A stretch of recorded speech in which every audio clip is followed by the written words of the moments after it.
Today's video, I'll show you how to fix the "there was an error connecting to the platform" issue in Valorant. Just follow the steps exactly as I do. First, go to the search bar and type Services, then click on it. Once you're inside Services, click on any service one time. Now press the V key on your keyboard to jump to the V section. Look for a service called VGC.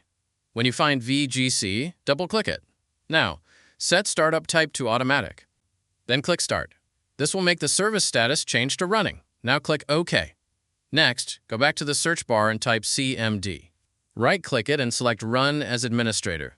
Then click Yes.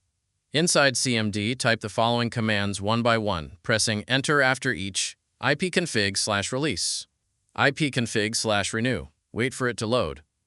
ipconfig/flush DNS, netsh winsock reset, netsh int IP reset.